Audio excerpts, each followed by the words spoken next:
한유진의 삶은 오래된 필름처럼 흐릿했다. 낡은 상처들이 겹겹이 쌓여 있었고 겉으로는 아무도 알아채지 못하게 감춰져 있었다. 그녀는 한때 촉망받는 바이올리니스트였지만 지금은 그 꿈을 접고 작은 카페에서 아르바이트를 하며 힘겹게 삶을 꾸려나가고 있었다. 그녀의 손은 악기가 아닌 쟁반과 걸레에 더 익숙해져 있었다.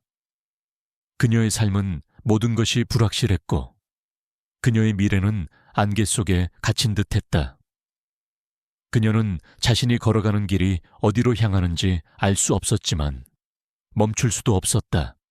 이 모든 것은 그녀의 새아빠 이진우 때문이었다. 진우는 유진의 어머니 김지혜가 재혼하여 들인 남편이었다. 그는 겉으로는 무뚝뚝하고 말이 없었지만 유진을 향한 그의 눈빛은 늘 노골적인 경멸로 가득했다. 유진은 왜 진우가 자신을 그토록 미워하는지 알 수 없었다. 진우는 유진을 가시 같은 존재라고 말하곤 했다. 그는 유진을 불행을 가져오는 아이처럼 여겼다. 유진은 자신이 이 모든 것을 감당해야 하는 이유를 알지 못했다. 그녀는 그 모든 것이 그녀의 내면에 숨겨진 어떤 비밀 때문이라고 생각했다. 그녀는 자신이 알지 못하는 어떤 죄를 짓고 있는 것은 아닐까 하는 막연한 불안감에 시달렸다. 그녀는 마치 언제 터질지 모르는 시한폭탄을 안고 살아가는 것 같았다. 유진아, 너는 왜 그렇게 요령이 없니? 제대로 하는 게 뭐야? 내 아빠처럼 쓸데없는 짓이나 하고 다니니? 진우의 목소리는 날카로운 칼날 같았다. 그는 식사 자리에서, 가족 모임에서, 심지어 손님들 앞에서까지 유진을 비난하고 깎아내렸다. 유진은 그 모든 모욕을 묵묵히 견뎌냈다. 그녀는 진우의 비난이 자신을 갉아먹는다는 것을 알았지만 아무것도 할 수 없었다. 그녀의 어머니 지혜는 남편의 행동을 외면했다. 지혜는 약하고 병약한 여인이었고 진우의 그림자 아래에서 숨죽이며 살았다.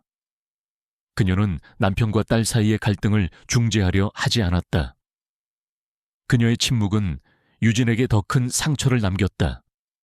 유진은 자신이 이 집안에서 마치 투명인간처럼 존재하지 않는 듯 느껴졌다.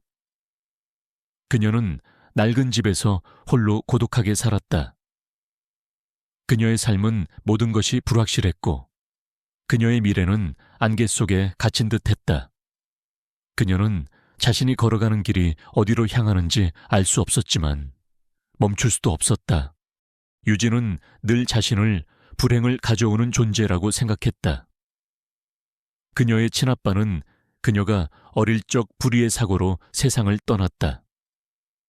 그녀는 자신이 친아빠의 죽음을 불렀다고 생각했고 진우가 자신을 미워하는 것도 그 때문이라고 여겼다. 그녀는 자신의 존재가 어머니에게 그리고 진우에게 짐이 된다고 생각했다. 그녀는 늘 마음속으로 꿈꿨다. 자신을 진정으로 사랑해주고 아껴주는 가족을 만나는 것을. 그녀는 자신이 사랑받을 자격이 없다고 생각했다. 어느 쌀쌀한 가을 오후였다. 유진은 아르바이트를 마치고 집으로 돌아가는 길이었다. 그녀의 어깨는 잔뜩 웅크러져 있었고 그녀의 얼굴에는 지친 기색이 역력했다. 그녀는 자신의 미래가 어둡고 불안하다고 느꼈다. 그때 그녀의 눈에 들어온 것은 길모퉁이에서 작은 소란이 일어나는 장면이었다. 쓰레기 더미 옆에 작은 유기견 한 마리가 웅크리고 있었다. 강아지는 빗물에 젖어 덜덜 떨고 있었고 몹시 지쳐 보였다. 주위 사람들은 강아지를 외면한 채 바쁘게 지나갔다. 유진은 망설였다. 그녀는 돈이 부족했고 진우는 동물을 극도로 싫어했다. 강아지를 집으로 데려간다면 분명 큰 소란이 일어날 터였다. 하지만 그녀는 그 작은 생명체를 외면할 수 없었다. 강아지의 애처로운 눈빛은 마치 외로운 자신의 모습을 보는 듯 했다. 그녀는 자신이 겪는 고독 속에서도 타인의 아픔을 외면할 수 없었다. 그녀의 마음속에는 알 수 없는 연민이 솟아올랐다. 그녀는 망설임 없이 강아지에게 다가갔다. 그녀는 자신의 낡은 코트를 벗어 강아지를 조심스럽게 감쌌다. 강아지의 작은 몸에서 전해지는 미세한 떨림이 그녀의 마음에 따뜻한 파동을 일으켰다. 그녀는 강아지를 품에 안고 곧장 동물병원으로 향했다. 강아지는 감기에 걸려 있었고 영양실조 상태였다. 유진은 자신의 지갑에 남아있던 마지막 돈을 털어 강아지의 치료비를 냈다. 그녀는 자신이 지금 당장 먹을 밥값이 없다는 것도 잊은 채 오직 강아지를 살려야 한다는 생각뿐이었다. 그리고는 강아지를 자신의 집으로 데려왔다. 그녀는 강아지를 자신의 유일한 가족으로 받아들였다. 이제 괜찮아. 아프지 마. 오늘부터 너는 행복이야. 유진은 강아지에게 행복인 말이냐 라는 이름을 붙여주었다. 그녀는 행복이의 젖은 털을 수건으로 닦아주며 속삭였다. 강아지는 그녀의 손길에 몸을 비비며 꼬리를 흔들었다. 유진은 행복이를 품에 안고 따뜻한 미소를 지었다. 비록 진우에게는 비밀로 해야 할 존재였지만 이 작은 생명체는 그녀의 삶에 새로운 온기를 불어넣어 주었다. 그녀는 행복이를 보며 자신이 여전히 누군가에게 사랑을 주고 받을 수 있는 존재임을 깨달았다. 그녀는 행복이가 다시 건강해질 수 있도록 정성껏 보살피기로 다짐했다. 그녀는 행복이를 통해 자신이 잊고 있던 순수한 감정들을 다시 느낄 수 있었다. 그날 밤이었다. 유진은 잠든 행복이의 옆에 앉아 자신의 방에 놓인 오래된 책들을 정리하고 있었다. 그녀의 방은 작고 소박했지만 그녀에게는 유일한 안식처였다. 그녀는 어릴 적부터 책 읽는 것을 좋아했다. 책 속에서 그녀는 현실의 고통을 잊고 자신만의 세상을 꿈꿨다. 그녀는 책 속에서 자신의 가장 깊은 슬픔을 위로받았다. 그녀는 낡은 책들을 정리하다가 문득 오래된 그림책 한 권을 발견했다. 그것은 그녀가 어릴 적 가장 아꼈던 그림책이었다. 그림책을 펼치자 그 안에 엄마 지혜의 필체로 쓰인 작은 글귀가 보였다. 그녀는 그림책을 덮고 그 안에 끼워져 있던 낡은 사진 한 장을 발견했다. 사진은 빛바랜 흑백 사진이었다. 사진 속에는 젊은 시절의 진우가 환하게 웃고 있었다. 그리고 그녀의 옆에는 낯선 여인이 다정하게 서 있었다. 여인은 진우의 어깨를 감싸 안고 있었고 그들은 서로를 바라보며 행복한 듯 웃고 있었다. 여인의 목에는 낡고 투박한 열쇠 모양의 펜던트가 걸려 있었다.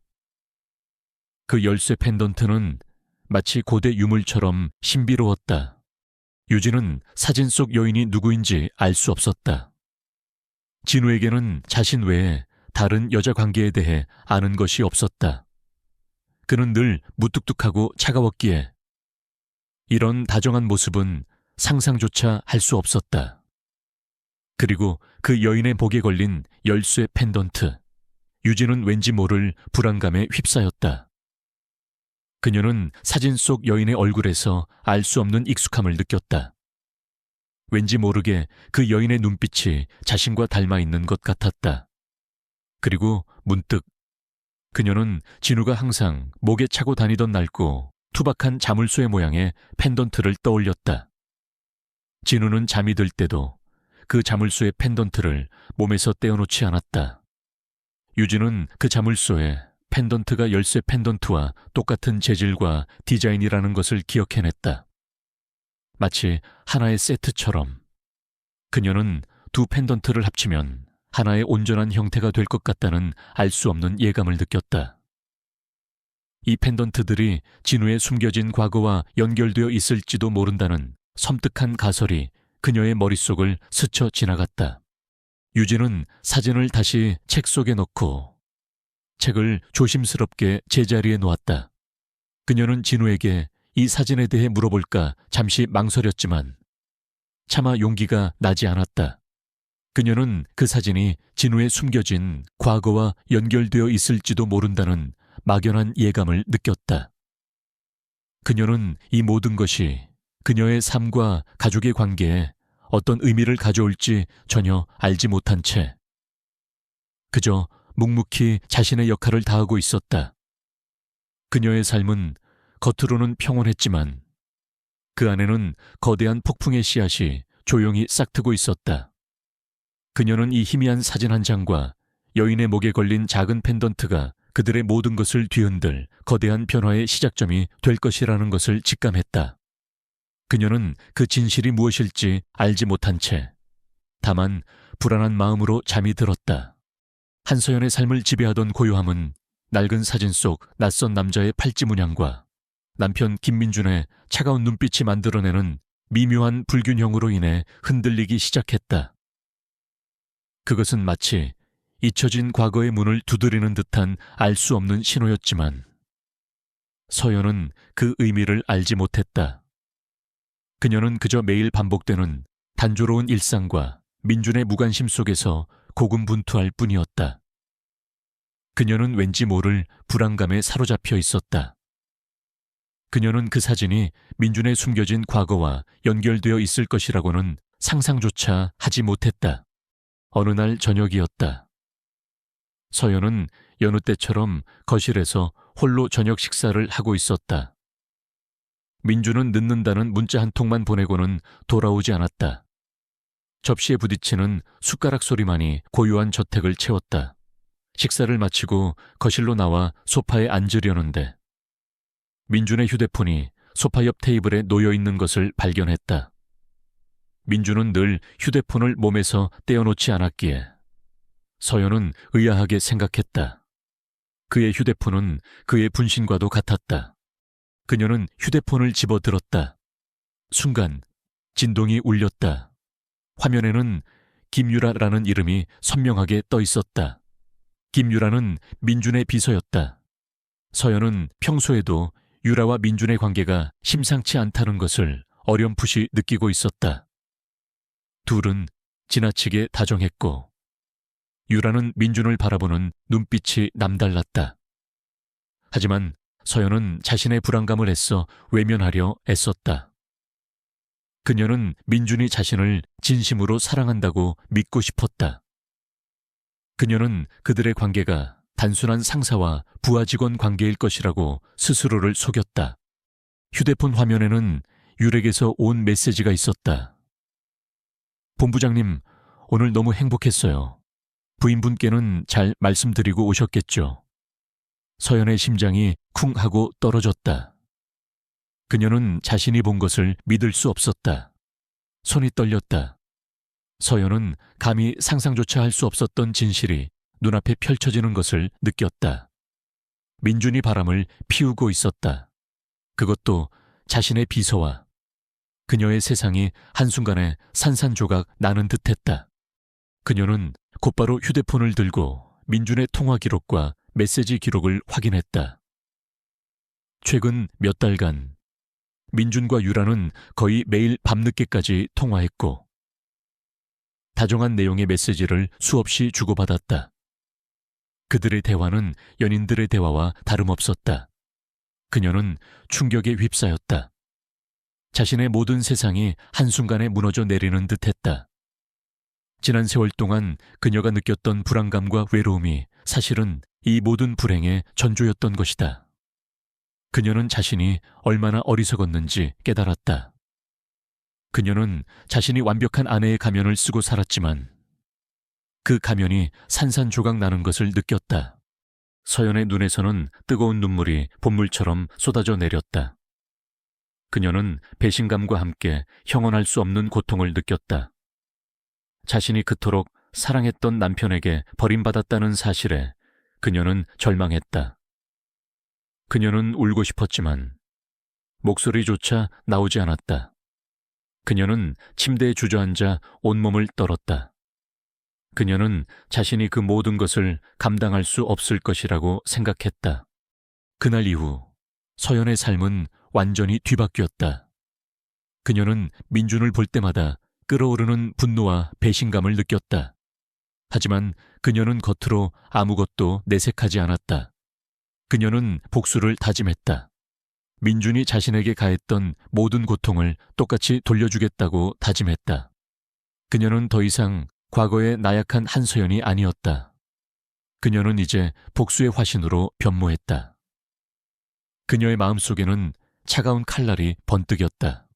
서연은 민준과 유라의 관계를 은밀하게 파헤치기 시작했다.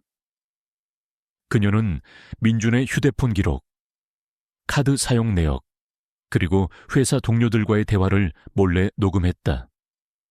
그녀는 그들의 은밀한 만남 장소와 시간까지 모두 알아냈다. 그들의 모든 비밀을 낱낱이 파헤쳤다. 그녀의 복수극은 철저하고 치밀하게 진행되었다. 그녀는 민준의 모든 것을 빼앗아 그를 파멸시킬 계획을 세웠다. 그의 명예, 그의 재산, 그리고 그의 모든 것을, 그녀는 그가 가장 소중히 여기는 것들을 하나씩 빼앗을 것이라고 다짐했다. 그녀는 자신이 그동안 억압했던 피아노 재능을 다시 꺼내 들었다. 밤늦게까지 피아노를 연주하며 자신의 감정을 표출했다. 그녀의 연주는 더 이상 슬픔을 담고 있지 않았다. 그 안에는 분노와 함께 할 수 없는 강렬한 에너지가 뿜어져 나왔다. 그녀는 자신의 피아노 실력을 갈고 닦으며 민준에게 복수할 기회를 엿봤다. 그녀는 자신이 그동안 억압했던 모든 감정들을 피아노 선율에 담아냈다. 그녀의 연주는 단순한 취미가 아니었다. 그것은 그녀의 모든 감정을 담은 외침이자 복수를 향한 그녀의 갈망을 표현하는 수단이 되었다. 그녀는 이 모든 것을 통해 민준을 파멸시키고 자신의 존재 가치를 증명하려 했다. 한편 민준은 자신이 서연에게 완벽하게 들키지 않았다고 생각했다. 그는 유라와 은밀한 관계를 계속 이어갔고 서연에게는 더욱 무관심해졌다. 그는 서연이 자신의 사업에 방해가 된다고 생각했고 그녀를 귀찮게 여기기 시작했다.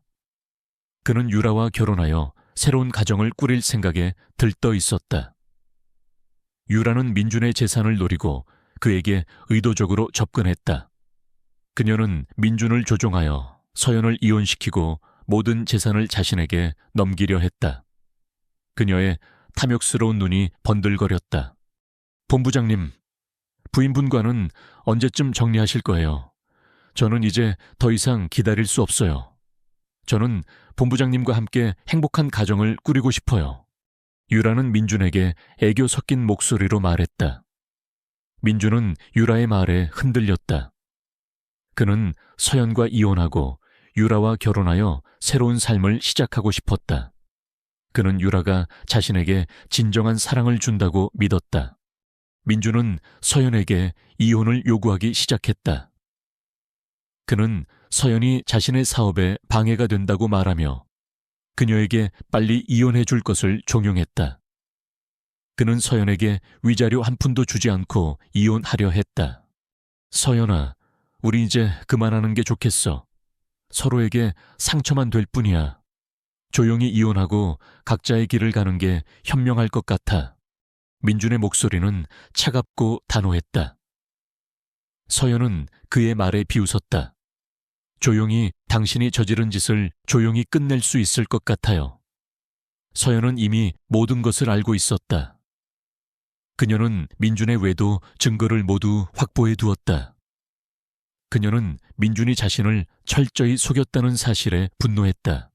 서연은 민준의 이혼 요구를 받아들이는 척했지만 그녀의 마음속에는 복수의 칼날이 번뜩였다. 그녀는 민준을 파멸시키기 위해 모든 것을 걸었다.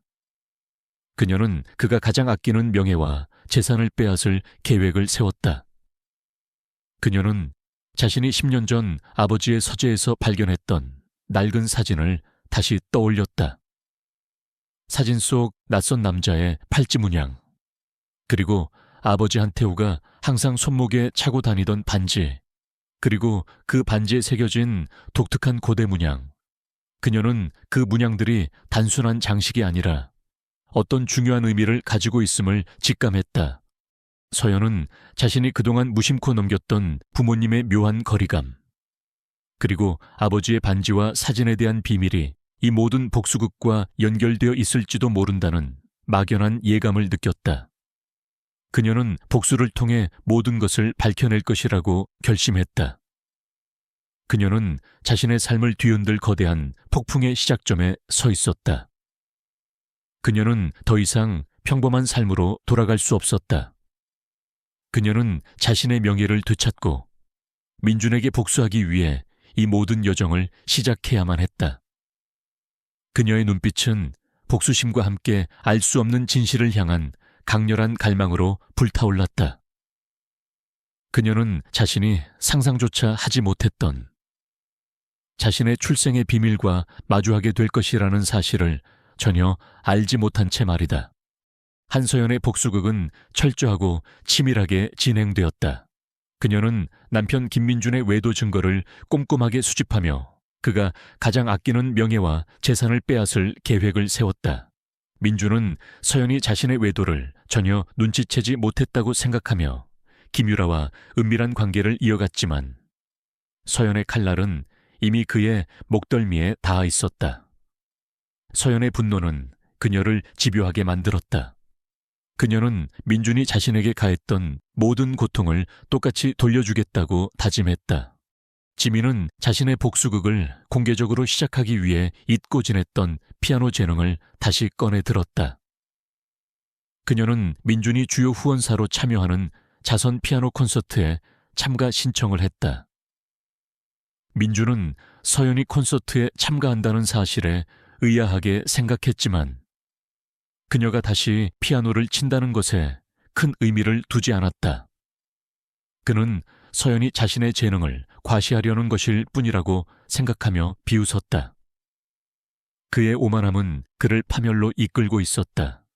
서연아, 갑자기 피아노 콘서트라니 오랜만에 하는 건데 잘할 수 있겠어. 괜히 망신당하지 말고. 민준은 비웃는 듯한 어조로 말했다.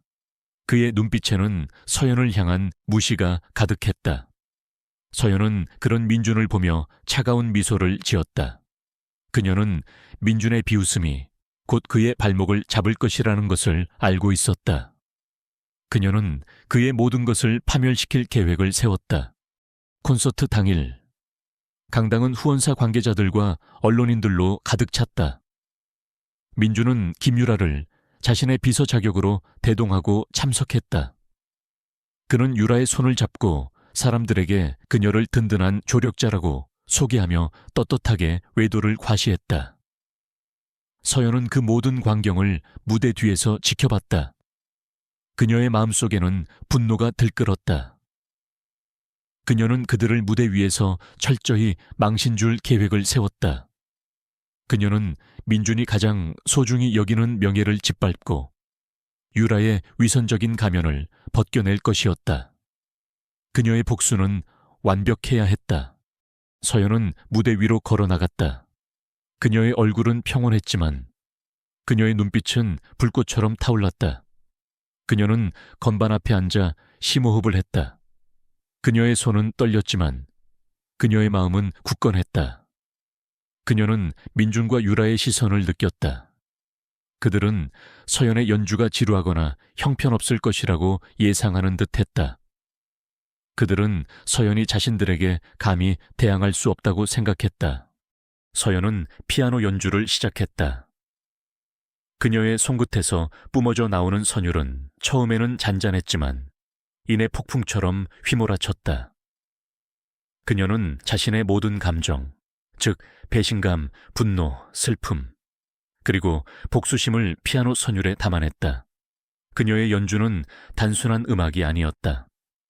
그것은 그녀의 모든 감정을 담은 외침이자 민준을 향한 그녀의 복수극의 서막이었다.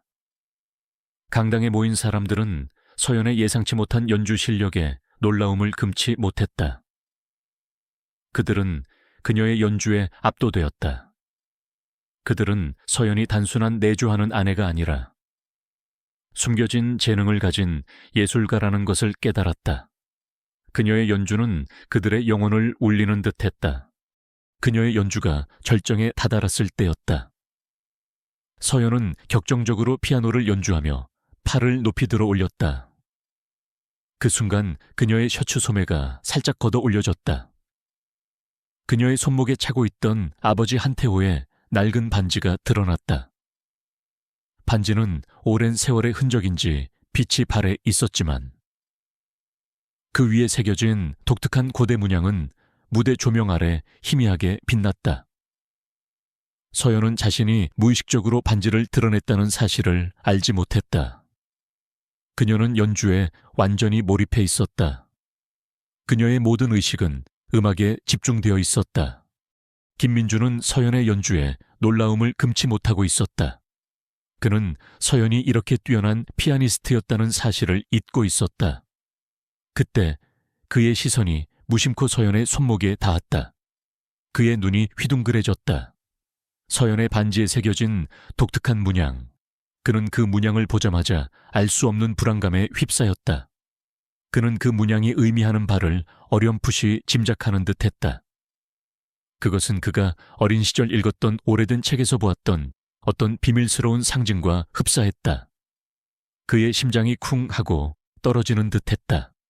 그는 서연의 과거에 어떤 비밀이 숨겨져 있을지도 모른다는 섬뜩한 예감을 느꼈다. 김유라 역시 서연의 연주에 놀라움을 금치 못하고 있었다. 그녀는 서연이 단순한 내조하는 아내가 아니라 뛰어난 재능을 가진 인물이라는 사실에 질투심을 느꼈다. 그녀는 서연의 빛나는 모습에 분노했다. 그때 그녀의 시선이 서연의 손목에 닿았다. 그녀의 눈빛은 순간적으로 흔들렸다. 유라는 그 문양을 본 적이 있었다. 그것은 그녀가 과거에 조사했던 한씨 가문에 사라진 보물과 관련된 문양이었다. 그녀는 그 문양이 엄청난 가치를 지닌 보물과 연결되어 있음을 알고 있었다. 그녀의 탐욕스러운 눈이 번뜩였다. 서연의 연주가 끝나자 강당은 우레와 같은 박수갈채로 가득 찼다. 그녀는 자리에서 일어나 청중에게 고개를 숙였다. 그녀의 얼굴은 땀으로 젖어 있었지만 그녀의 눈빛은 결연했다. 그녀는 민준과 유라를 향해 차가운 시선을 던졌다. 그들의 얼굴은 여전히 놀라움과 함께 불안감으로 물들어 있었다. 그들은 서연이 자신들을 향해 어떤 칼날을 겨누고 있는지 알 수 없었지만 그 모든 것이 자신들에게 위협이 될 것이라는 것을 직감했다. 그들은 서연의 숨겨진 재능에 놀라면서도 그녀의 침묵 뒤에 숨겨진 복수심을 어렴풋이 느꼈다. 콘서트가 끝난 후 민주는 서연에게 다가왔다. 그의 얼굴에는 어색한 미소가 떠 있었다. 서연아, 정말 대단했어. 네가 이렇게 피아노를 잘 치는 줄은 몰랐네. 그의 목소리는 칭찬하는 듯했지만 그 안에는 왠지 모를 탐색이 묻어 있었다. 그는 서연의 손목에 있는 반지 문양에 대한 의문을 품고 있었다. 그는 서연이 자신에게 숨기고 있는 것이 있다고 확신했다.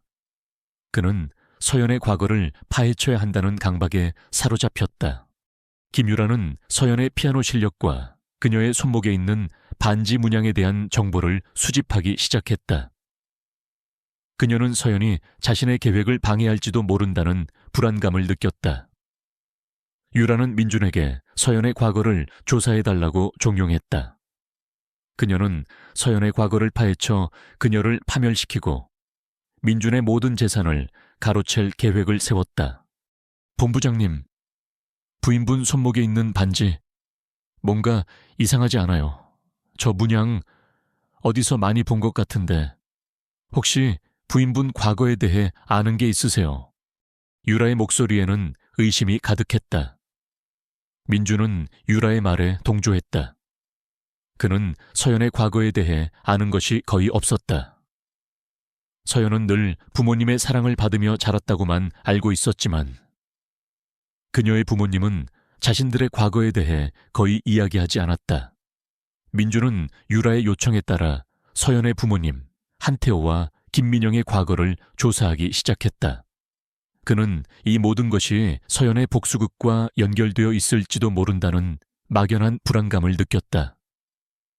그는 서연의 숨겨진 과거가 자신에게 어떤 영향을 미칠지 알 수 없었기에 더욱 불안했다. 그는 자신이 서연을 철저히 불신하고 있다는 사실에 죄책감을 느꼈지만 동시에 진실을 파헤쳐야 한다는 강박에 시달렸다. 한편 서연은 민준과 유라의 움직임을 감지했다. 그녀는 그들이 자신의 과거를 파헤치려 한다는 것을 알았다. 그녀는 복수극을 멈출 수 없었다. 그녀는 민준을 파멸시켜야 했지만 그 과정에서 자신의 뿌리를 찾을지도 모른다는 알 수 없는 기대를 품었다. 그녀는 자신이 그동안 무심코 넘겼던 부모님의 묘한 거리감, 그리고 아버지의 반지와 어머니의 사진에 대한 비밀이 이 모든 복수극과 연결되어 있을지도 모른다는 막연한 예감을 느꼈다. 그녀는 복수를 통해 모든 것을 밝혀낼 것이라고 결심했다. 그녀는 자신의 삶을 뒤흔들 거대한 폭풍의 시작점에 서 있었다. 그녀는 더 이상 평범한 삶으로 돌아갈 수 없었다. 그녀는 자신의 명예를 되찾고 민준에게 복수하기 위해 이 모든 여정을 시작해야만 했다. 그녀의 눈빛은 복수심과 함께 알 수 없는 진실을 향한 강렬한 갈망으로 불타올랐다.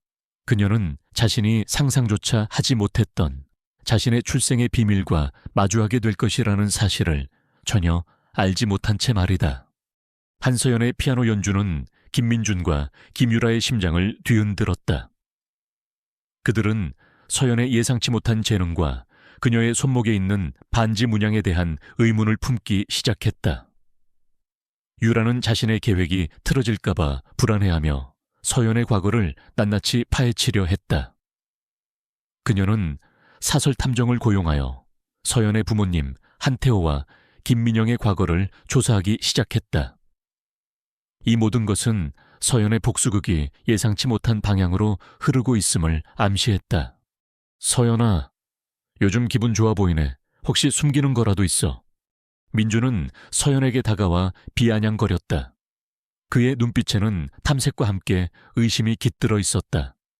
그는 서연이 자신을 속이고 있다고 생각했다. 민주는 유라의 말에 현혹되어 서연의 과거를 파헤치는 데 열중했다. 그는 서연의 외도와 사업 위기를 덮기 위해 언론 플레이를 한다고 비난하며 민준의 모든 것을 파멸시키려 했다. 그는 서연의 외도와 사업 위기를 덮기 위해 언론 플레이를 한다고 비난하며 민준의 모든 것을 파멸시키려 했다. 나 숨기는 거 없어. 하지만 당신은 숨기는 게 많은 것 같네. 서연은 차가운 미소를 지으며 민준의 외도 증거를 넌지시 비쳤다. 민준의 얼굴은 순식간에 굳어졌다. 그는 서연이 자신의 외도를 알고 있다는 사실에 당황했다. 그는 서연이 자신에게 복수하려 한다는 것을 확신했다. 그리고 서연의 숨겨진 과거가 자신의 발목을 잡을 것이라는 불안감에 휩싸였다. 유라는 서연을 파멸시키기 위해 극단적인 방법을 택했다. 그녀는 민준에게 이혼 소송을 빨리 진행할 것을 종용하며 서연에게 불리한 여론을 조성했다. 그녀는 언론에 서연이 과거의 돈 때문에 민준에게 의도적으로 접근했다는 허위 사실을 흘렸다. 한서연 재벌가 위장 결혼 의혹, 과거 없는 그녀의 출생 비밀은 온라인 기사들은 자극적인 제목으로 도배되었고 서연은 순식간에 돈의 눈먼 꽃뱀으로 낙인 찍혔다. 그녀의 저택 앞에는 매일같이 기자들이 진을 쳤고 그녀는 더 이상 평범한 삶을 살 수 없었다. 그녀는 그 모든 비난 속에서 홀로 고통받았다. 언니, 제발 그만해. 오빠랑 이혼하고 위자료나 받아. 왜 이렇게 진흙탕 싸움을 하는 거야? 민영은 서연에게 전화를 걸어 소리쳤다. 그녀는 서연의 복수극이 자신들의 명예를 실추시킨다고 생각했다. 서연은 가족들의 비난 속에서 더욱 고립되었다. 그녀는 자신이 옳다는 것을 증명할 방법이 없었다. 그녀의 유일한 위로는 밤늦게 아무도 없는 자신의 방에서 켜는 바이올린 소리였다. 그녀의 바이올린 선율은 슬픔 대신 강렬한 분노와 함께 알 수 없는 진실을 향한 갈망을 담고 있었다. 서연의 복수극은 이제 자신의 삶을 뒤흔들 최후의 시험에 다다랐다. 민주는 서연을 상대로 이혼 및 재산 분할 소송을 제기했다. 그리고 유라는 이 소송의 최종 변론이 공개 재판으로 진행되도록 요구했다. 이곳은 서연의 명예와 모든 것이 공개적으로 심판받는 투기장이 되었다. 유라는 재판을 통해 서연을 사기꾼으로 만들고 민준의 재산을 강탈하려 했다. 재판 당일, 법정은 취재진과 방청객들로 가득 찼다. 서연은 하얀 얼굴로 피고인석에 앉았다. 그녀의 옆에는 그녀를 변호해줄 변호사가 있었지만 그의 표정은 이미 포기를 암시하는 듯했다. 유라의 공격은 너무나도 치밀하고 교활했다. 한서연 씨는 남편 김민준 본부장님의 재산을 노리고 위장 결혼을 했습니다. 그녀는 과거부터 부정한 방법으로 돈을 밝혀왔습니다. 그녀의 모든 행동은 계산된 것이었습니다. 유라의 변호사 박철웅은 법정에서 서연을 향해 날선 비난을 쏟아냈다. 그는 미리 매수된 증인들을 내세워 서연이 과거에 남자 관계가 복잡했고 거짓말을 일삼았다는 허위 사실을 증언하게 했다. 그는 서연이 남편의 죽음 이후 재산 문제에 집착했으며 민준에게 귀신 같은 이모에 대한 이야기를 강요했다는 비열한 주장까지 펼쳤다. 법정 안은 서연을 비난하는 소리로 가득 찼다. 서연은 그 모든 비난 속에서 억울함에 몸을 떨었다. 그녀는 자신의 결백을 증명할 방법이 없었다. 그녀의 유일한 증거는 낡은 사진 한 장과 아버지의 낡은 반지, 그리고 어머니의 낡은 일기장뿐이었다. 하지만 그것이 법정에서 얼마나 효력을 발휘할지는 미지수였다. 그녀는 모든 것을 홀로 감당해야 했다. 재판장님, 피고인에게 최종 변론 기회를 주십시오. 서연의 변호사가 재판장에게 요청했다. 재판장은 서연에게 자리에서 일어설 것을 허락했다. 서연은 떨리는 몸을 일으켰다. 그녀의 눈빛은 불꽃처럼 타올랐다. 그녀는 자신의 명예를 위해, 그리고 이 모든 진실을 밝히기 위해 모든 것을 걸었다. 그녀는 주머니에서 어머니의 낡은 일기장을 꺼냈다. 저는 이 모든 재판에서 승리하기 위해 이 자리에 선 것이 아닙니다. 저는 저의 명예를 되찾고 저의 존재 가치를 증명하기 위해 이 자리에 섰습니다. 그리고 이 일기장 속에는 제가 상상조차 하지 못했던 저희 가족의 끔찍한 비밀이 담겨 있습니다. 서연의 목소리는 흐느꼈지만 그 안에는 강한 확신이 담겨 있었다. 그녀는 일기장을 펼쳐 그 안에 쓰인 어머니의 필체와 낡은 사진을 보여주었다. 이것은 저의 어머니 김민영 씨의 일기장입니다. 그리고 이 사진은 저의 어머니와 갓 태어난 아기가 찍힌 사진입니다. 이 사진 속 아기의 손목에는 독특한 고대 문양이 새겨진 팔찌가 있습니다. 서연은 일기장을 들고 자신의 손목에 차고 있던 아버지의 낡은 반지를 보여주었다. 반지줄에 새겨진 문양은 사진 속 아기의 팔찌 문양과 똑같았다. 법정은 술렁였다. 민준과 유라의 얼굴은 당황한 듯 굳어졌다. 그들은 서연이 이 모든 것을 가지고 있을 것이라고는 상상조차 하지 못했다. 이 문양은 단순히 장식이 아닙니다. 이것은 저희 한씨 가문의 가장 오래된 상징입니다. 그리고 이 일기장 속에는 제가 상상조차 하지 못했던 저의 출생의 비밀이 담겨 있습니다. 서연은 일기장의 한 페이지를 펼쳤다. 그곳에는 어머니 김민영의 필체로 쓰인 충격적인 내용이 담겨 있었다. 나는 나의 딸 서연이를 버렸다. 한태수와 결혼하기 위해, 나의 과거를 숨기기 위해. 서연아, 미안하다. 나는 너의 친엄마가 아니다. 너는 나와 한태수의 피를 이어받은 아이가 아니었다. 너는 내가 과거에 사랑했던 남자, 그리고 그의 아내에게서 태어난 딸이었다. 서연의 목소리가 끝나자마자 법정은 완전한 침묵에 잠겼다. 기자들은 경악한 듯 그녀를 바라봤다. 민준과 유라의 얼굴은 흙빛으로 변했다. 서연이 친부모의 딸이 아니었다니, 그리고 그녀가 버려진 아이였다니. 그녀는 자신이 복수극을 통해 민준을 파멸시키려 했지만 그 끝에서 자신이 잃어버렸던 가족을 찾게 될 줄은 꿈에도 생각하지 못했다. 그리고 이 일기장 속에는 제가 상상조차 하지 못했던 제 친어머니와 친아버지에 대한 진실이 담겨 있습니다. 서연은 일기장의 다음 페이지를 펼쳤다. 그곳에는 그녀의 친어머니와 친아버지에 대한 충격적인 이야기가 담겨 있었다.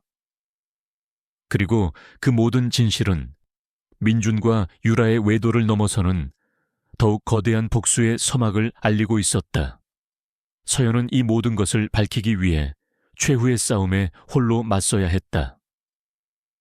그녀의 손에는 낡은 일기장만이 들려 있었지만 그녀의 마음속에는 알 수 없는 용기와 함께 진실을 향한 강렬한 갈망이 타올랐다. 그녀는 자신이 상상조차 하지 못했던 자신의 출생의 비밀과 마주하게 될 것이라는 사실을 전혀 알지 못한 채 말이다. 강당은 한서연의 충격적인 폭로로 인해 싸늘한 침묵에 잠겼다. 김민준과 김유라의 얼굴은 흙빛으로 변했고 그들의 눈빛은 공포와 절망으로 가득했다. 서연은 이제 마지막 진실, 즉 자신이 상상조차 하지 못했던 가족의 뿌리에 대한 이야기를 밝혀야 했다. 그녀의 손에 들린 어머니 김민영의 낡은 일기장은 더 이상 단순한 증거가 아니었다. 그것은 어머니의 희생과 사랑, 그리고 자신의 출생의 비밀이 담긴 가장 소중한 유언이었다. 서연은 이 모든 것을 밝히기 위해 자신의 모든 것을 걸었다. 이 일기장 속 여인 김민영 여사는 저의 양어머니입니다. 그리고 이 일기장은 저의 친어머니와 친아버지에 대한 진실을 담고 있습니다. 저는 한태수 씨와 김민영 씨의 딸이 아닙니다. 서연의 목소리는 떨렸지만 그 안에는 강한 결의가 담겨 있었다. 그녀는 일기장의 다음 페이지를 펼쳤다. 그곳에는 김민영의 필체로 쓰인 숨막히는 진실이 담겨 있었다. 사랑하는 나의 딸 서연에게, 네가 이 일기장을 읽을 때쯤이면 아마도 엄마는 이 세상에 없을 거야. 그리고 너는 이 모든 진실에 충격을 받을 거야. 미안하다. 내 딸, 엄마는 너의 친엄마가 아니다. 너는 내가 과거에 사랑했던 남자, 그리고 그의 아내에게서 태어난 딸이었다. 너의 친어머니는 나의 가장 친한 친구이자 나의 남편 한태수 씨의 첫사랑이었던 박선영이다. 서연의 목소리가 끝나자마자 강당은 완전한 침묵에 잠겼다. 기자들은 경악한 듯 그녀를 바라봤다. 민준과 유라의 얼굴은 혼란과 충격으로 일그러졌다. 서연이 친부모의 딸이 아니었다니. 서연은 계속해서 일기장을 읽어 내려갔다. 네오의 친아버지 이준호 리준호는 한태수 씨의 가장 친한 친구였다. 그는 나의 가장 친한 친구 선영이와 결혼했고 너를 낳았지. 하지만 태수 씨는 선영이를 사랑했어. 그리고 나는 태수 씨를 너무나 사랑했기에 그들의 사랑을 질투했어. 그래서 나는 내가 저지른 가장 끔찍한 죄는 너의 친어머니 선영이를 사고로 위장하여 죽음에 이르게 한 것이었다. 그리고 너를 내가 데려와 내 딸처럼 키웠지. 너의 친아버지 이준호는 선영이의 죽음과 너의 실종으로 인해 모든 것을 잃고 사라졌어. 서연아, 미안하다. 이 모든 것이 엄마의 죄다. 너는 나와 한태수의 피를 이어받은 아이가 아니다. 너는 이준호의 딸이다. 서연의 목소리가 끝나자마자 강당은 아수라장이 되었다. 기자들은 플래시를 터뜨리며 그 모든 순간을 기록했다. 민준과 유라의 얼굴은 흑빛으로 변했다. 서연이 친부모의 딸이 아니었다니, 그리고 그녀가 버려진 아이였다니, 김민영이 자신의 친한 친구를 죽이고 그녀의 딸을 납치하여 자신의 딸처럼 키웠다니 그들의 외도를 넘어서는 더욱 끔찍한 진실과 연결되어 있었다. 바로 그때였다. 강당 문이 활짝 열리고 한 남자가 급하게 뛰어들어왔다. 그의 손에는 낡은 사진 한 장이 들려 있었다. 그는 서연을 보며 믿을 수 없다는 듯 소리쳤다. 서연아, 네가 정녕 내 딸이란 말이냐? 그는 바로 서연의 친아버지 이준호였다. 그는 수십 년간 딸의 실종과 아내의 죽음으로 인해 모든 것을 잃고 방황하며 살아왔던 인물이었다. 그는 서연의 기자회견 소식을 듣고 혹시나 하는 마음에 찾아왔던 것이었다. 그의 얼굴에는 눈물과 함께 믿을 수 없다는 듯한 감격이 뒤섞여 있었다. 그의 손에는 서연의 어린 시절 사진이 들려 있었다. 서연과 똑같이 생긴 아기가 찍힌 사진이었다. 이 사진 속 아기가 제 딸 이서연입니다. 제 딸의 손목에는 저희 가문의 문양이 새겨진 팔찌가 있었습니다. 이준호는 서연의 손목에 있는 반지를 보고 오열했다. 서연의 반지에 새겨진 문양은 그의 가문 문양과 똑같았다. 서연은 이준호의 등장에 충격을 받았다.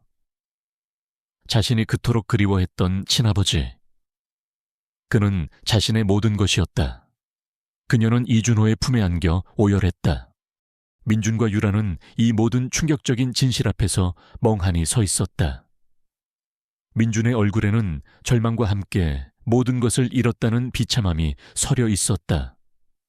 그가 그토록 탐냈던 한서연의 명예와 재산이 사실은 그녀의 친아버지에게서 비롯된 것이었고, 그녀의 부모는 자신들의 죄를 숨기기 위해 이 모든 것을 조작했다는 사실에 그는 경악했다. 유라는 자신이 민준과 손잡고 파멸시키려 했던 서연이 사실은 엄청난 비밀을 간직한 인물이었다는 사실에 공포에 질렸다. 그녀의 탐욕은 그녀를 파멸로 이끌었다. 제가 이 모든 것을 증명하겠습니다. 그때 강당 뒤편에서 김현우 변호사가 목소리를 높였다. 그는 지난밤 민준의 시계 문양과 일기장 속 단서를 토대로 김민영의 과거, 그리고 이혁진 박사의 악행을 독자적으로 조사했던 것이었다. 그는 한태호가 과거에 저지른 모든 불법적인 행위와 박선영 살인, 그리고 민지 납치에 대한 결정적인 증거들을 확보해왔다. 그는 이 모든 것이 진실임을 확신했다. 이것은 김민영 여사의 과거 결혼 증명서입니다. 그리고 이 파일에는 김민영 여사가 박선영 씨를 살해하고 이서연 씨를 납치하여 자신의 딸처럼 키웠다는 결정적인 증거가 담겨 있습니다. 이 모든 것은 김민영 여사가 저지른 범죄였습니다. 김현우 변호사는 미리 준비한 서류 뭉치를 들어 올렸다. 그 안에는 김민영의 과거 결혼 증명서, 박선영 살해 사건 관련 증거, 그리고 서연 납치 사건에 대한 새로운 증거들까지 담겨 있었다. 김현우 변호사가 제시한 증거들은 너무나도 명확했다. 민준과 유라는 믿을 수 없다는 듯 김현우 변호사를 바라봤다. 그들은 자신들의 음모가 한순간에 산산조각 나는 것을 지켜봤다. 그리고 김민영 여사와 한태수 씨는 현재 도주 중입니다. 우리는 그들을 잡기 위해 모든 수사력을 동원할 것입니다. 김현우 변호사의 말이 끝나자마자 강당은 충격과 함께 감격으로 가득 찼다. 기자들은 플래시를 터뜨리며 그 모든 순간을 기록했다. 이혁진 박사는 강태호의 이름이 나오자 그 자리에서 쓰러졌다. 그의 눈은 초점을 잃었다. 그는 자신이 그토록 숨기려 했던 과거의 죄가 만천에 드러나는 것을 막을 수 없었다.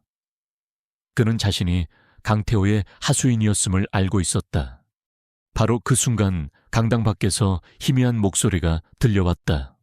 서연아, 아빠, 여기 있어. 그것은 마치 박선영의 영혼이 자신에게 찾아온 평화를 알리는 듯한 목소리였다. 그 목소리는 강당 안의 모든 사람들에게 선명하게 들렸다. 모두가 숨을 죽였다. 민주는 소리에 놀라 고개를 들었다. 그의 눈에는 공포와 함께 알 수 없는 감격이 뒤섞였다. 그는 자신이 그동안 외면했던 모든 진실이 박선영의 영혼을 통해 밝혀지고 있음을 직감했다. 그는 자신이 가장 사랑했던 아내의 어머니, 박선영이 사실은 자신의 죄를 속죄하려 했던 영웅이었다는 것을 깨달았다. 재판장은 모든 증거와 증언을 검토한 후 최종 판결을 내렸다. 피고인 한서연은 무죄를 선고합니다. 피고인 한서연에 대한 모든 혐의는 기각합니다. 원고 김민주는 피고인 한서연에게 제기한 모든 소송을 취하하며 피고인 한서연에게 명예훼손에 대한 손해배상을 지급해야 합니다. 또한 김민준과 김유라는 과거 저지른 모든 불법적인 행위에 대해 법의 심판을 받을 것입니다. 그리고 김민영과 한태수는 박선영 살해, 이서연 납치, 그리고 재산 강탈 혐의로 법의 심판을 받을 것입니다. 재판장의 판결이 끝나자마자 강당은 감격과 함께 뜨거운 박수갈채로 가득 찼다. 서연은 친아버지 이준호의 품에 안겨 오열했다. 그것은 슬픔의 눈물이 아니었다. 억울함과 고통, 그리고 잃어버린 가족에 대한 그리움이 한꺼번에 터져 나오는 해방감과 감격의 눈물이었다. 그녀는 자신의 명예를 회복했고 자신의 결백을 증명했으며 잃어버렸던 가족을 마침내 되찾은 것이다. 그녀의 삶은 이제 완전히 새로운 시작을 알리고 있었다. 강당은 한서연의 충격적인 고백과 그녀의 친아버지 이준호의 등장으로 인해 아수라장이 되었다. 김민준과 김유라는 자신들의 비열한 음모가 만천에 드러나자 얼굴이 흑빛으로 변했고 그들의 탐욕과 악행이 파멸을 불러왔다. 김민주는 불륜과 재산 은닉, 이혁진 박사와의 결탁 혐의로 기소되었으며 김유라는 사기와 명예훼손 혐의로 법의 심판을 받게 되었다. 이혁진 박사와 강태호는 박선영 살해와 서연 자매 납치, 재산 강탈이라는 끔찍한 죄로 체포되었고 그들의 삶은 처절한 파멸을 맞이했다. 법의 심판은 그들에게 정당한 대가를 치르게 할 것이었다. 서연은 친아버지 이준호의 품에 안겨 흐느꼈다. 지난 30년간 자신이 알지 못했던 아버지의 존재, 그리고 아버지와 친어머니 박선영이 겪었던 고통과 슬픔을 깨달았다. 이준호는 딸의 손을 잡고 눈물을 흘리며 말했다. 서연아, 아비가 너를 잃어버리고 평생을 죄책감에 살았다. 네가 이렇게 살아있었다니. 정말 고맙다. 정말 미안하다. 그의 목소리는 갈라졌지만 그 안에는 딸을 향한 깊은 사랑과 후회가 담겨 있었다. 서연은 아버지의 진심을 느낄 수 있었다. 그녀는 아버지의 품에 안겨 위로받았다. 잃어버렸던 세월의 모든 아픔이 치유되는 듯했다. 이정호는 아내 김민영의 충격적인 고백과 그녀의 악행 앞에서 깊이 반성했다. 그는 지난 세월 동안 자신이 아내의 비밀을 은폐하고 서연을 외면했던 것에 대해 깊은 죄책감을 느꼈다. 그는 민영에게 이혼을 요구했고 민영은 자신의 죄를 인정하며 이혼에 동의했다. 김민영은 경찰에 체포되어 박선영 살해와 서연 납치라는 끔찍한 죄로 법의 심판을 받게 되었다. 이정호는 서연에게 진심으로 사죄했다. 서연아, 아비가 너에게 너무 큰 상처를 줬구나. 미안하다. 이제라도 너에게 좋은 아버지가 되고 싶다. 정호의 목소리는 흐느꼈고 그의 눈에서는 뜨거운 눈물이 흘러내렸다. 서연은 정호의 진심 어린 사과를 받아들였다. 그녀는 정호에게 용서와 함께 새로운 시작의 기회를 주었다.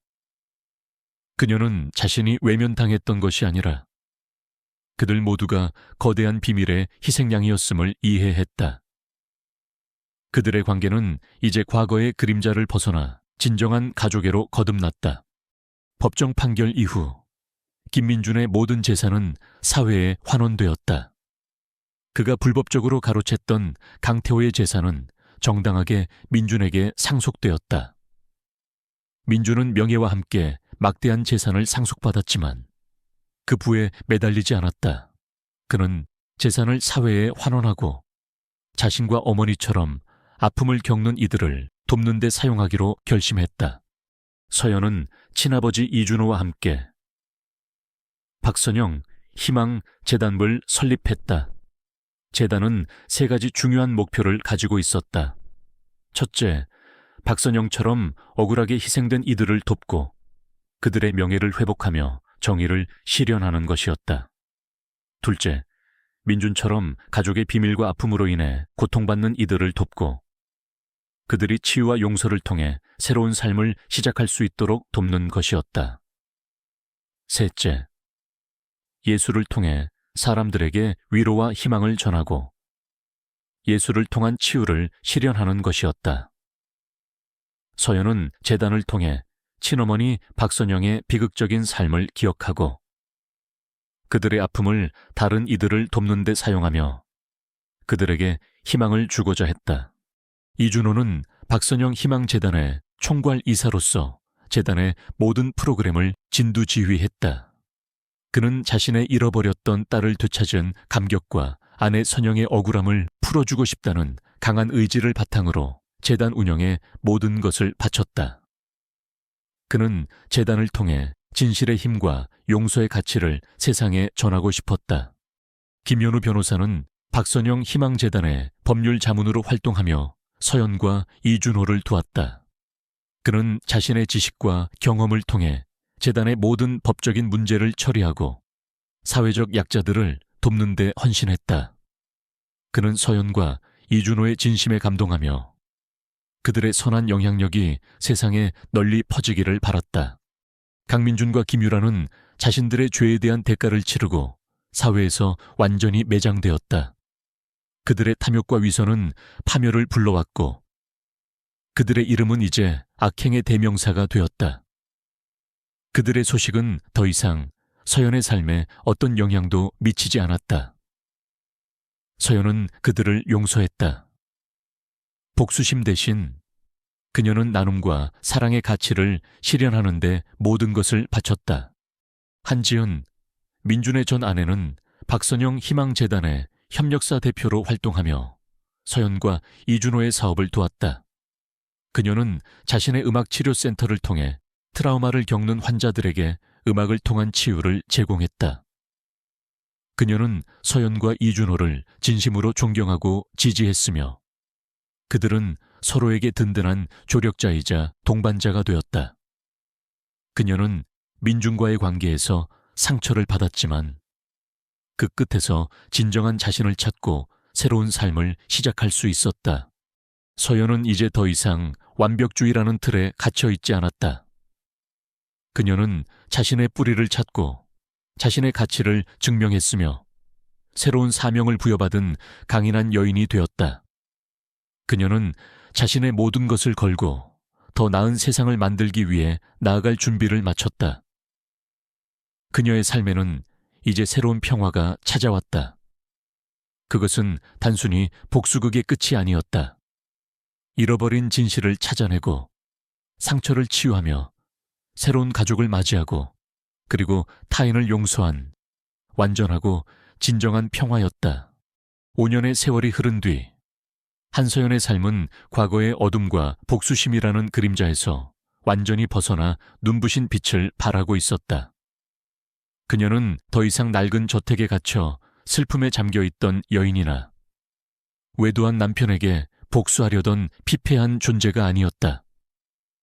그녀는 이제 박선영 희망재단제 헌신적인 이사장, 사랑하는 아버지 이준호의 든든한 딸, 그리고 자신의 예술로 세상에 희망을 전하는 영향력 있는 작가로 우뚝 섰다. 그녀의 삶은 모든 역경을 이겨내고 피어난 한 송이 아름다운 꽃과 같았다.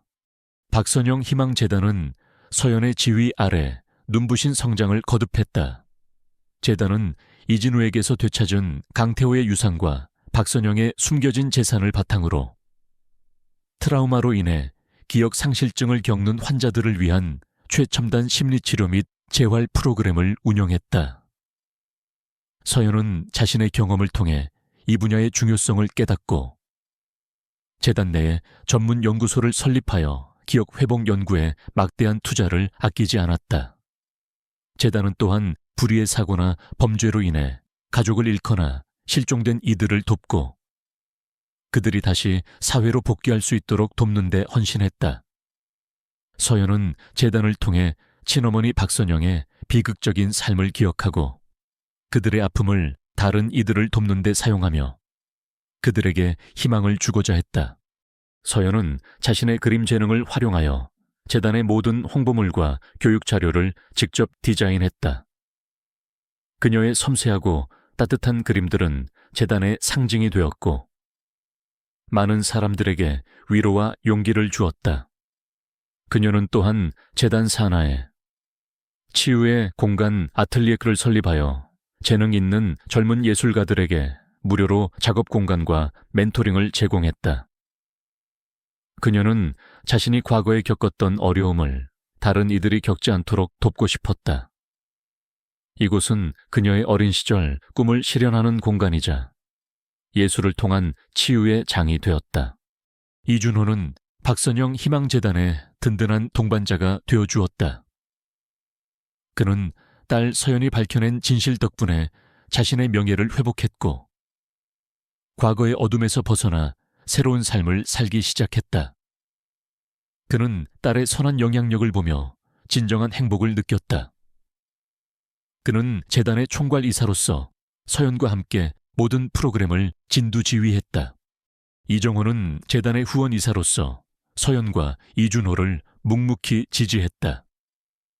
그는 지난날 자신이 아내 김민영의 비밀을 은폐하고 서연을 외면했던 것에 대해 깊이 반성하며 남은 삶을 속죄하려 노력했다. 그는 재단의 재정적인 지원과 행정적인 도움을 아끼지 않았다. 그는 서연과 이준호의 선한 영향력을 보며 진정한 행복을 찾았다. 그들의 관계는 이제 과거의 그림자를 벗어나 진정한 가족애로 거듭났다. 김현우 변호사는 박선영 희망재단의 법률 자문으로 활동하며 서연과 이준호를 도왔다. 그는 자신의 지식과 경험을 통해 재단의 모든 법적인 문제를 처리하고 사회적 약자들을 돕는 데 헌신했다. 그는 서연과 이준호의 진심에 감동하며 그들의 선한 영향력이 세상에 널리 퍼지기를 바랐다. 김민준과 김유라는 자신들의 죄에 대한 대가를 치르고 사회에서 완전히 매장되었다. 그들의 탐욕과 위선은 파멸을 불러왔고 그들의 이름은 이제 악행의 대명사가 되었다. 그들의 소식은 더 이상 서연의 삶에 어떤 영향도 미치지 않았다. 서연은 그들을 용서했다. 복수심 대신 그녀는 나눔과 사랑의 가치를 실현하는 데 모든 것을 바쳤다. 한지은, 민준의 전 아내는 박선영 희망재단의 협력사 대표로 활동하며 서연과 이준호의 사업을 도왔다. 그녀는 자신의 음악치료센터를 통해 트라우마를 겪는 환자들에게 음악을 통한 치유를 제공했다. 그녀는 서연과 이준호를 진심으로 존경하고 지지했으며 그들은 서로에게 든든한 조력자이자 동반자가 되었다. 그녀는 민준과의 관계에서 상처를 받았지만 그 끝에서 진정한 자신을 찾고 새로운 삶을 시작할 수 있었다. 서연은 이제 매일 밤 그림을 그렸다. 그녀의 그림은 더 이상 슬픔이나 고독을 담고 있지 않았다. 그녀의 분놀림은 이제 기쁨과 희망, 그리고 감사함으로 가득 찼다. 그녀는 자신의 그림을 통해 사람들에게 위로와 치유를 선사했고, 그녀의 작품은 많은 이들의 마음을 움직였다. 그녀는 그림을 다시 잡으면서 진정한 자신을 찾았고, 예술가로서의 꿈을 실현했다. 그녀의 낡은 저택 대신 이제는 재단이 운영하는 치유의 공간이 그녀의 삶의 중심이 되었다. 이곳은 과거의 상처를 치유하고 새로운 삶을 시작하는 이들에게 희망을 주는 따뜻한 보금자리였다. 어느 화창한 여름날 오후, 한서연은 재단이 주최하는 희망의 빛 콘서트 무대에 섰다. 콘서트는 재단 설립 5주년을 기념하고 재단에 대한 인식을 높이기 위해 열렸고, 수많은 사람들이 참석하여 그녀를 응원했다. 무대 위 서연의 모습은 그 어느 때보다 빛나고 아름다웠다. 그녀의 손에서 흘러나오는 피아노 선율은 청중의 마음을 깊이 울렸다. 콘서트의 마지막 곡, 서연은 자신이 직접 작곡한 소랑 기억의 치유 말았다 라는 곡을 연주했다. 곡은 슬픔과 고통, 그리고 그 모든 것을 이겨내고 찾아온 희망과 용서를 담고 있었다. 그녀의 연주가 끝나자 청중은 감격의 눈물을 흘리며 우레와 같은 박수갈채를 보냈다. 연주가 끝난 후 서연은 연단에 서서 마이크를 잡았다. 그녀의 얼굴에는 행복과 함께 깊은 감동이 서려 있었다. 이 곡은 저의 친어머니 박선영 씨를 위한 곡입니다. 그녀는 저에게 아픔을 주었지만 동시에 저에게 진정한 삶의 의미를 가르쳐 주었습니다. 그녀의 마지막 메시지는 저에게 새로운 삶을 선물했습니다. 오늘 이 자리에 있는 우리 가족처럼, 그리고 이 곡의 선율처럼 아픔은 치유될 수 있고 절망은 희망으로 바뀔 수 있습니다. 우리는 이 재단을 통해 아픔을 겪는 모든 이들에게 희망의 빛을 전하고 싶습니다. 서연의 목소리는 진심으로 울려 퍼졌다. 그녀는 친아버지 이준호를 바라봤다. 이준호는 딸의 연주에 감격한 듯 눈물을 흘리고 있었다. 그는 이제 더 이상 잃어버린 과거에 갇혀 있지 않았다. 그는 딸의 빛나는 모습에서 새로운 희망을 보았다. 서연은 손목에 있는 반지를 어루만졌다. 그 반지는 이제 그녀의 아픔이 아니라 그녀의 뿌리이자 그녀가 가진 가장 소중한 증표가 되었다. 그것은 친어머니 박선영과의 연결이자 그녀가 가진 진정한 가족의 상징이었다. 저녁 노을이 붉게 물들며 콘서트장을 비추었다. 강당 안의 창문마다 따뜻한 불빛이 새어나왔고 그 안에서 치유와 희망의 소리가 들리는 듯했다. 한서연의 삶은 과거의 그림자 속에서 시작되었지만 결국 그녀는 모든 역경을 이겨내고 가장 찬란하고 아름다운 두 번째 봄을 맞이했다. 그녀의 이야기는 사랑과 용서, 그리고 희망이 모든 역경을 이겨내고 진정한 가족의 의미를 만들어낼 수 있음을 보여주는 진정한 기적의 증거가 되었다. 여러분 어떠셨나요? 한서연 씨의 이야기가 여러분의 마음에 깊은 울림을 주었기를 바랍니다. 외도한 남편에게 복수하려던 그 끝에서 상상조차 하지 못했던 자신의 출생의 비밀과 친어머니의 비극적인 과거를 마주하고 그 모든 아픔을 이겨내며 가장 찬란한 두 번째 봄을 맞이하는 그녀의 이야기는 우리에게 깊은 감동을 선사합니다. 우리의 삶에서도 때로는 예상치 못한 진실과 마주해야 할 때가 있습니다. 하지만 한서연 씨처럼 용기와 지혜로 그 진실을 받아들이고 상처를 치유하며 사랑과 이해로 새로운 가족을 만들어 나가는 강인한 마음을 가진다면 우리는 어떤 역경도 극복하고 진정한 행복을 찾아낼 수 있을 것입니다. 사랑과 용서 그리고 희망의 힘이 모든 것을 이겨낼 수 있음을 한서연 씨의 이야기가 아름답게 보여줍니다. 오늘 이야기가 좋으셨다면 구독과 좋아요 부탁드립니다. 그리고 다음 이야기에서 만나고 싶은 주제나 캐릭터가 있다면 댓글로 남겨주세요. 여러분의 소중한 의견은 저에게 큰 힘이 됩니다. 다음에도 따뜻하고 감동적인 이야기로 찾아뵙겠습니다. 감사합니다.